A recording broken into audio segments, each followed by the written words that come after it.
Hello guys, good morning. তো দেখো আজকে সকাল থেকেই ব্লগটা স্টার্ট করলাম।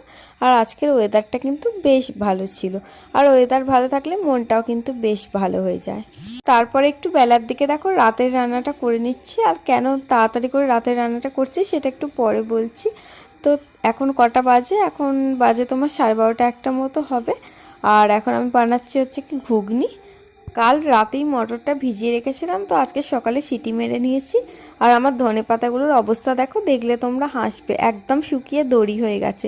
আর কোনো ফ্রিজে ধনেপাতা ছিল না, তাই এটাকেই জল দিয়ে ভিজিয়ে রেখেছিলাম। তো তারপর যা হোক করে কুচিয়ে দিয়ে দিলাম। তারপর দেখো দুপুরে লাঞ্চটা করতে বসে পড়েছি। আর আমি খাচ্ছি দেখে পিতুলও গুটি গুটি পায়ে এসে বসে পড়েছে। আর যেদিন যেদিন মাছ হয় সেদিন তো পাশ থেকে নড়বেও না। আর আজকে সেরকমই একটা ব্যাপার, মাছ হয়েছে। আজকে হচ্ছে ভাত, মাছের ঝাল, আর তার সাথে একটা তরকারি। আর ওকে যতক্ষণ না খেতে দেওয়া হবে আর আমরা যখন খাবো তখন ও মুখের দিকে হাঁ করে তাকিয়ে থাকবে। তো তাই জন্য মাঝে মাঝে ওকে একটু দিয়ে দিই, আর আমাদের খাওয়ার শেষে একটু করে ভাত মাখিয়ে ওকে দিয়ে দিই। তো চলো, আসল কথাটাই তো বলা হয়নি। তো আজকে এত তাড়াতাড়ি রান্নাটা কেন করে নিলাম, কারণ হচ্ছে আজকে বিকেলের দিকে যাব হচ্ছে কি ননদের বাড়ি। তো সেই জন্যই সব কাজ গুছিয়ে রাখলাম, শুধু তরকারি নয় রুটিটাও করে নেব।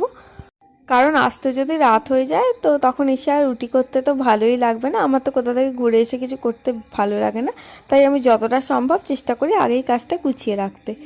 তো দেখতেই পাচ্ছ আমরা ননদের বাড়ি চলে এসেছি। আর এসেছি অনেকক্ষণে বিকেল দিকে। আর এসে আমার বড় একটা জাম্বু রোল অর্ডার করেছিল, তো এখন এটাই সবাই মিলে খাচ্ছি। তো দেখো এখন বাজে 11:30টার মতো, আর আমরা অনেকক্ষণই হলো বাড়ি চলে এসেছি।